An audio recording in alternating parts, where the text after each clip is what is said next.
Okay, so this is the extra review video. We're going to go ahead and go through every problem. So first we'll find the product. Product means multiply of 3x plus 2 and x squared minus 3x plus 1 and express that answer in standard form. So first I just wrote them out as a binomial times a trinomial, and because of that I'm going to do the area model. So we set it up so that the binomial is on the top and I put the trinomial on the bottom. Then we fill in each box. So 3x times x squared gives us 3x cubed. And then 2 times x squared gives us 2x squared. And then we have 3x times negative 3x, that gives us negative 9x squared. And then 2 times negative 3x gives us negative 6x here. And then we have 3x times 1 gives us 3x here. And lastly, 2 times 1 gives us 2 here. Now that I've multiplied everything, I look to see if there's any like terms. So we usually show up on the diagonal. So the first thing I see here is a 3x cubed, no other x cubed, so I'm going to start by writing that. And then if I look on the diagonal, I see negative 9x squared and 2x squared. Those are like terms, so I can put them together. Negative 9 plus 2 is negative 7. And the reason we could put them together is because they were x squared, so that's why we put negative 7x squareds. Then next I see x is on the diagonal there, so negative 6 and 3 gives us negative 3x. That's why we put them together. And lastly, I see a 2, nothing to combine with, so that just comes at the end. And that's our answer there. The next question says the perimeter of a triangle can be represented by the expression 7x squared minus 5x plus 1. And then it says we need to write a polynomial that represents the measure of the third side. So if I know two sides and I'm looking for the third, to solve for this, I need to add up these two sides and subtract that total from the perimeter in order to find the missing third side. So I like to set this up like this by writing them side by side, and I could distribute this positive out front, but it's not going to change anything. There's nothing really up front, just a 1 if I wanted, but again, that won't change anything, so I can just go ahead and combine my like terms here. So here I have 2x squareds and 3x squareds, that makes 5x squareds. Then I have a negative x minus 4x, that gives me negative 5x. And then the last things that I have that are common is the 4 and negative 7, so 4 minus 7, if you put that in your calculator, we would get negative 3. So remember, whenever we look to combine like terms, we always look that they have the same exponent and they're exactly the same. That's why we were able to put together the x squareds, the x's, and then just our coefficients. Okay, but I'm not done with this question because this is just what they add up to. Now I have to subtract that from the perimeter. Okay, so again, I like to set it up so that it's horizontal like this, and we've got the perimeter and we're subtracting out what the two sides added up to. So in order to do this, I have to remember to distribute this negative to everything in the second parentheses because it's subtracting every one of those things. So now my problem is 7x squared minus 5x plus 1 minus 5x squared plus 5x and plus 3. So then I look to see if there's any like terms. So first I have 7x squared minus 5x squared. That gives me 2x squared. And then I have negative 5x plus 5x. Well, those cancel out because they become 0. And then finally, 1 and 3, that becomes 4. So my final answer is 2x squared plus 4. And we could check to be sure that you're correct by adding up all of these pieces. So if I added 2x squared plus 4 plus the 3x squared minus 4x minus 7 and the 2x squared minus x plus 4, I should get that perimeter of 7x squared minus 5x plus 1. Okay, let's do the next one. Okay, our next question says that a tissue box can hold a volume represented by 60x to the 7th inches cubed. The length of the tissue box is 6x cubed inches. The width is 2x. Find the height of the tissue box in terms of x. Well, first let's start off by what do we know about volume? Well, I know that the volume formula is volume equals length times width times height. So now I'm going to substitute in everything that I know from the problem. Well, they told me that the volume is 60x to the 7th inches, so I'm going to replace that in place of where they have, in the equation we have a v, volume. So 60x to the 7th equals, well, now what do I know? Do I know the length? Yes, the length is 6x cubed. So I'm going to plug that in, and remember, whenever we plug things in, we always want to use parentheses around it.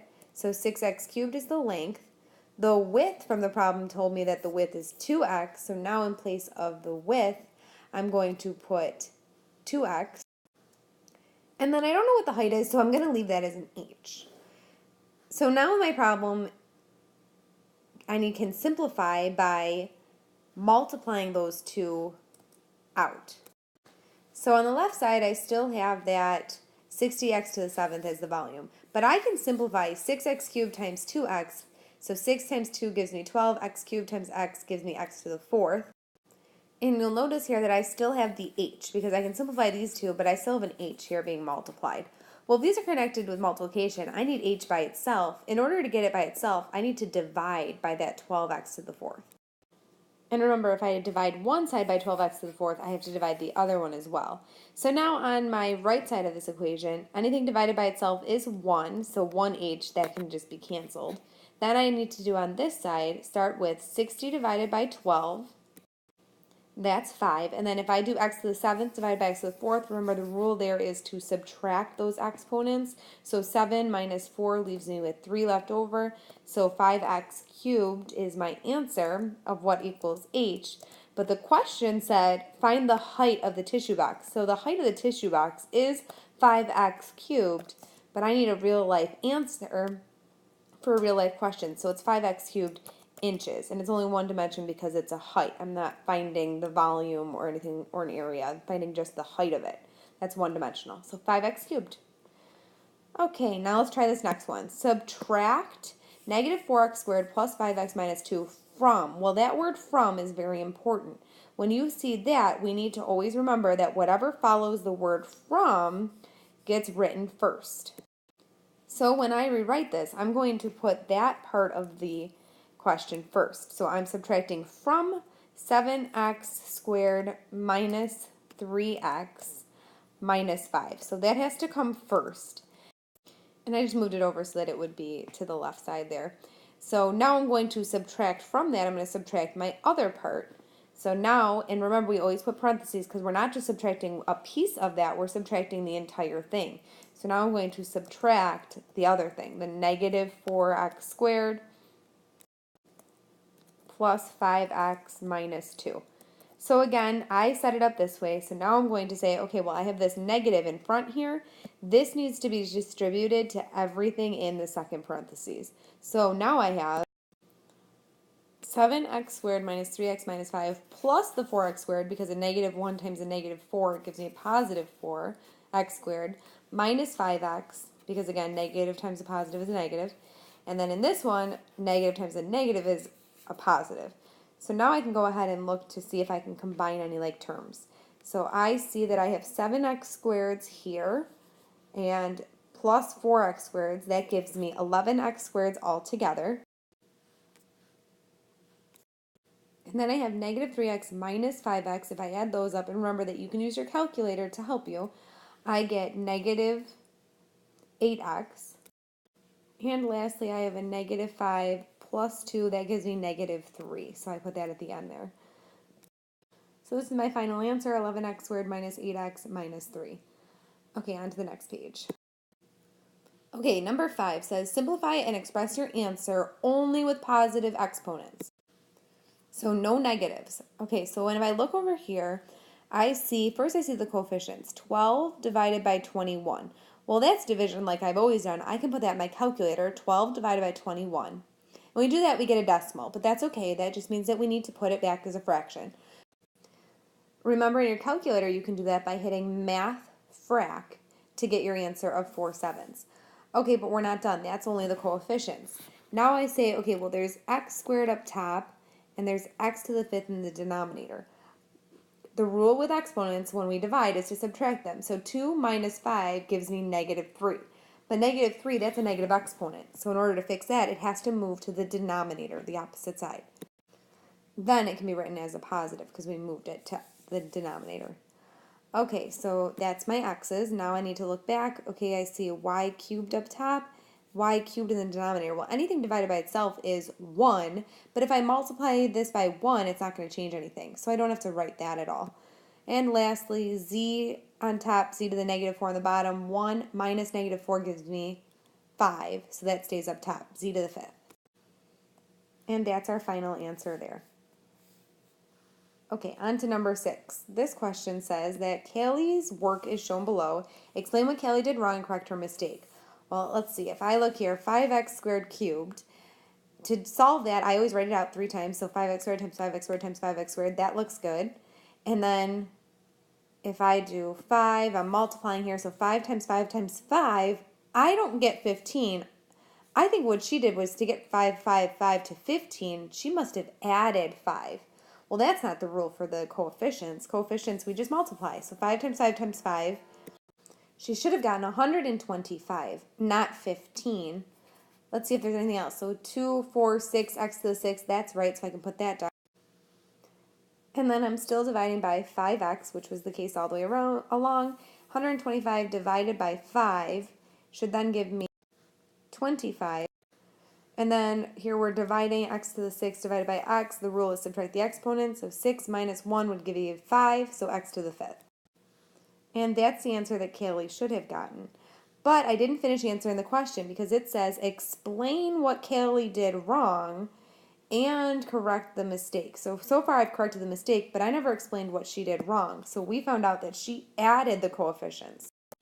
So I did a little bit more. I said Kaylee added the coefficients instead of multiplying them. That's really what her mistake was. That's all you really needed. But I just wanted to add on that she should have multiplied the coefficients and only added the exponents, just so you kind of know what we should have done. Okay, on to the number 7. Okay, the diagram below models part of Brandon's yard. He wants to put up a fence all the way around the section of his yard. Label all the missing sides of the diagram. Okay, well, if I look over here, it seems like they've given me this side is x squared. I'm missing this side, 15, 2x, missing this side, and 27. Okay, well, if I know this entire thing is 27, here to here is 2x, well, this and this should add up to 27. So to find this missing part, I'm going to do 27 minus the 2x. And I could put the feet on there if I would like. Okay, then if I look over here, well, this whole thing is made up of this section here and this section. So to find the total, I would do 15 plus the x squared. That would give me the entire total from here to here. So I put the label 15 plus x squared feet. So now I've labeled the missing pieces. The next part says determine the perimeter of the yard as the simplified polynomial in standard form. So that means that I need to add up all of my sides. That's what we do to find the perimeter. So if you didn't know that, you might want to write that down. So perimeter is found by adding up all the sides. So I like to highlight as we go. So I'm going to say perimeter, P, equals, and then I'm going to pick a side to add up first. So it doesn't matter where we start. I'm just going to start here at x squared. So I'm going to write x squared plus, because remember when we do perimeter, we're always adding them all up, and then I'm going to pick another side, so 27 minus 2x, and I decided to add those parentheses so that you can see where the different sides are. And then here to here is 15, and then my next piece, if I'm going right around, is 2x, and then if I keep going, the next side is 15 plus x squared, and then lastly I have the 27. So now you can kind of see that I use parentheses to show that I have 1, 2, 3, 4, 5, 6 sides, and that's what I wanted. So you don't have to have the parentheses in there, but I just think it helps to keep us organized.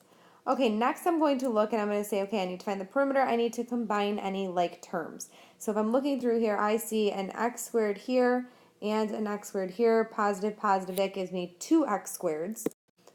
And then I continue looking to see if I have any other like terms. Well, I see minus 2x and I see plus 2x here because the positive would be distributed there. It would leave it positive 2x. Well, negative 2x plus 2x, that's 0. So I don't even have to write those. They just cancel each other out.